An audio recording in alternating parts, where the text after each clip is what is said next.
Hi, this is Vicky from the Spellbound Bead Company, and in this week's video I'm going to show you how to make this super simple easy bead woven necklace. So what you're going to need is two 6mm facets, 14 4mm facets and some size 10 seed beads. I've also got a size 10 beading needle threaded with about 1.8 meters of white Nymo D I'm using here, and I've tied a keeper bead about 10 centimeters or so from the end of the thread. So we're going to start by making the bead end of the bead and loop fastener for the necklace. So to do this, we're going to pick up one size 10 seed bead, a 6mm facet, two seed beads, the other 6mm facet, and then 4 more size 10 seeds. And we'll bring those all the way down to the keeper bead. And what we're going to do is we're going to come back through that first seed bead that we put on, the facet, 2 seed beads in the middle, the other facet, and out through the first seed bead we've come on. Just be careful you don't catch your keeper bead or the thread by your keeper bead as you're coming back through there, and pull that down so you've got yourself a nice little picot on the end, and that's the fastening on the start of your necklace. So what we've got here is we've got 50 beads on this strand to start with, then we've got our repeating section, and then 50 beads on the other end of the necklace here. Now the pattern that I'm going to show you is 18 inches long. If you want to make it longer, you can either just add more beads to this section here, so 60 or 70 beads, or if you want it to be substantially longer, you can add in an extra repeat or 2 repeats of the swagged section if you'd prefer to do that. So you've got options, depends on how you'd like your necklace to sit. So we're going to start by threading the beads on the base row here. So we're going to come down, add all these beads, make the loop, then come back down and add the swags in a second pass. We're then going to come back up, round the beads in the fastener a second time, and then we're going to reinforce this top row here, because at the minute the loop has only got one string of beads running, one piece of thread running through it, which isn't very sturdy. So we're going to reinforce that top row and that loop there. So let's get started. We're going to start by picking up 50 size 10s.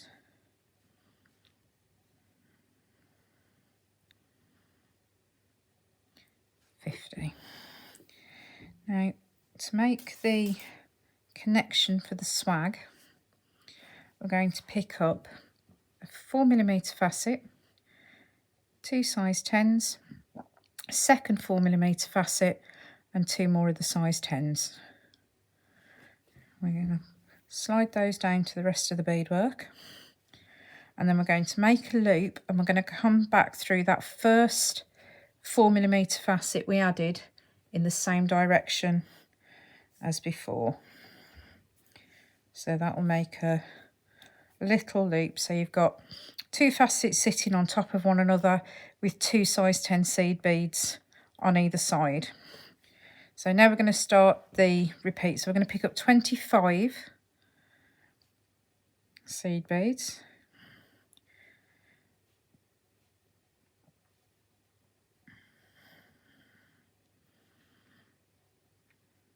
That's 15.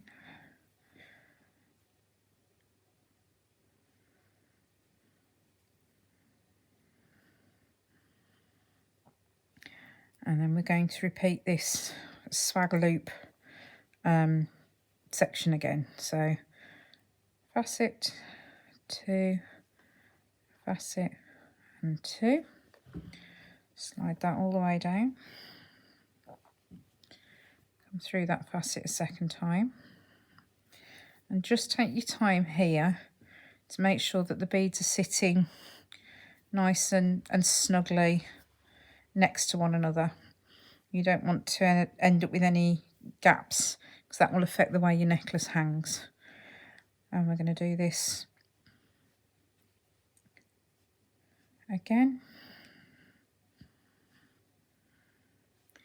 I'm going to do this till all of the 4mm facets have been used up, which in this case means that it will be 7 of these little repeats across.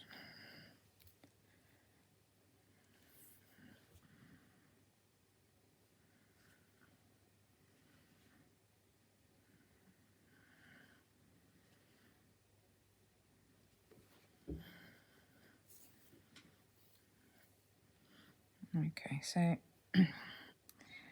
that's the last of the swag points, swag attachment points there. So now what we need to do is make this end of the necklace, sorry, to match this end. So we're going to pick up another 50 beads.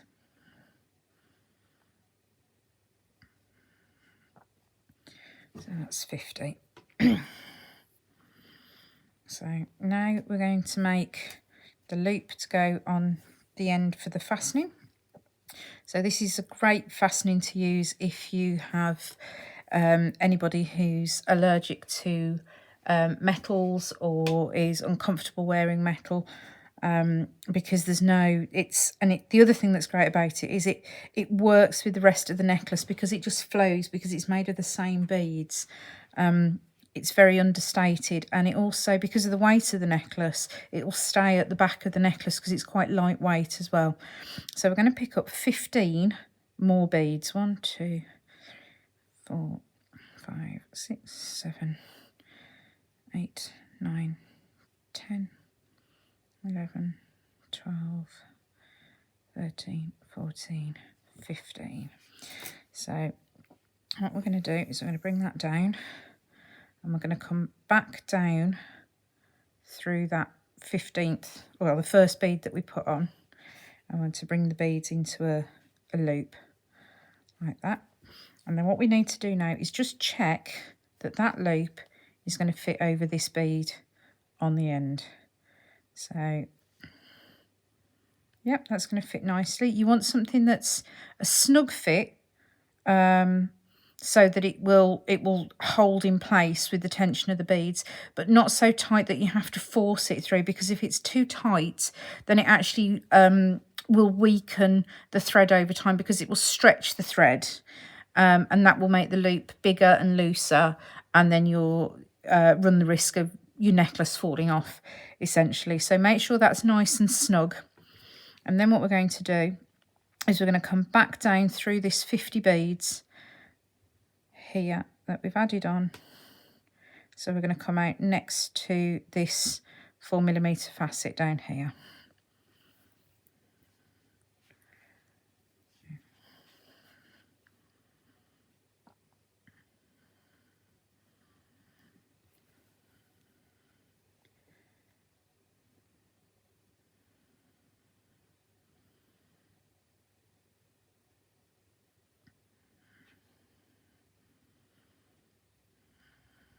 To there. And now what we're going to do is we're going to come down through these 2 beads on the side and out through this 4mm facet at the end. Now, as you can see, we're now working right to left instead of left to right, but if you do need to just turn this over and work in the left to right direction, then you can do that. That doesn't make any difference to the pattern. So I'll just put a few more beads out there. So if I just move this out of the way. So now you've got another design decision you can make. So I chose, if I can twist this round, to use an increasing number of beads in the swag to the middle, and then decrease again to the second side. You can make all the swags the same size if you want to. You can make them all bigger, smaller. It's entirely up to you. So what I've done here is I've put 35 beads on this swag, 40 beads on this swag, 45 beads on this swag and then decreased again. So 45, 40 and 35. So we'll start here. We'll pick up 35 beads. 1, 2, 3, 4, 5. And then we're just going to come through the next 4mm facet along through there, and again just make sure that it's pulled reasonably tightly so you've got no thread showing between your beads. So the next one is 40 and 40, and again through the next facet along. And as you can see there, as I've pulled it through, it's pulled the thread that was showing here through. So again, just make sure you've got no threads showing. So this final swag is 45.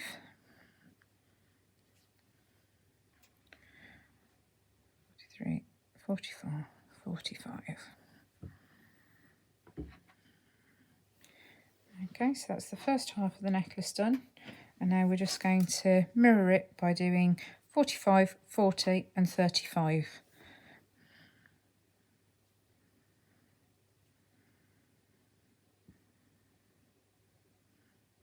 That's 35. Okay, so we're going to come through the facet, like so, there, and then we're going to come up the 2 beads at the side of the loop, and then we're going to come all the way up through the beads of the next strand,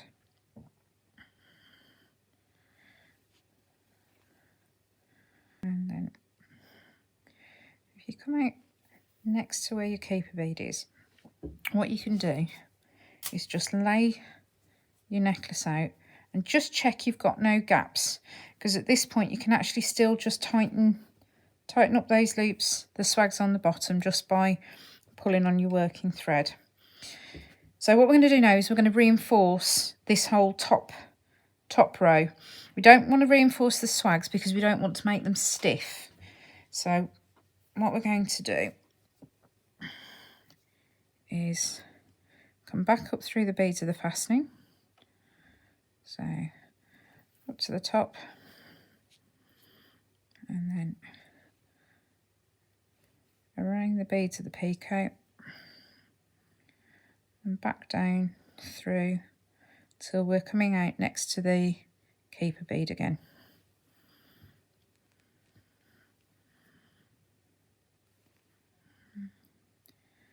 Just check your thread's not caught around a bead. And then what we're going to do is we're going to take this keeper bead off and just unpick that loose knot that you tied.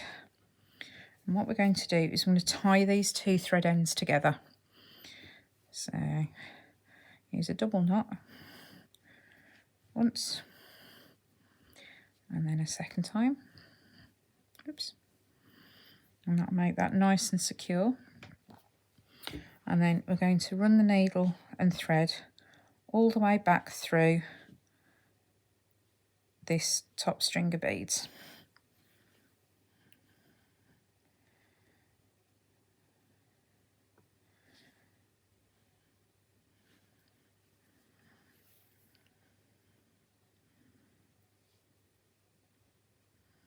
All the way across. Just make sure you don't accidentally skip into the swag when you get to your first facet.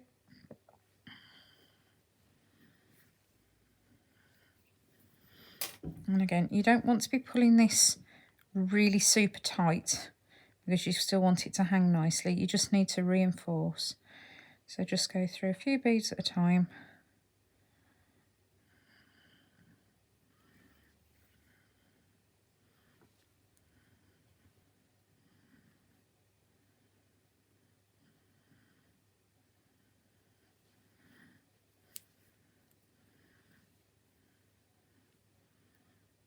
And then when we get up here to the loop, we're going to run the needle around the beads in the loop just to reinforce. Don't pull it any tighter, because if you pull it too tight then you won't actually be able to get the facet through the loop. I can tell you that from experience. And then we're just going to go round this loop of beads a second time. So that is nice and strong and nice and reinforced. And then we're going to come back down through a few beads back into the next strand, and we're going to finish off the thread. We're going to tie a knot around the working thread. So come under the thread, take your needle through the loop that you've made and pull that tight so it sits down in between the beads. Go through another couple of beads and tie a second knot.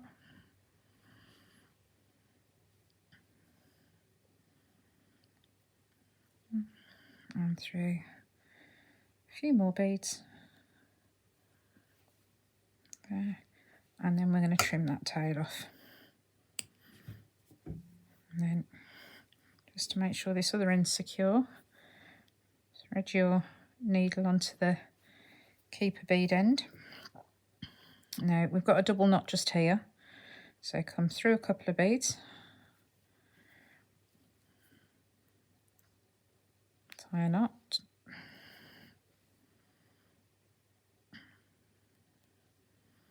there, through another couple of beads, and then you can trim that tail off as well. And there we have it, one super quick and easy bead woven necklace. Now you can change this up. You can use this is all using opaque beads, so this is quite a casual look. You can change it up by using silver line beads if you want a bit more sparkle. You could use look really elegant in black with clear AB facets. You could use pearls. You could use 4mm bicone crystals. They'd sit slightly differently, so you might find you need to add just an extra seed bead either side, but you'll be able to judge that for yourself. We'd love to see what you've done, so if you do make anything from this video, please share it on our Facebook page, our Instagram. You can send us an email. We'd love to see what you do. Thank you very much.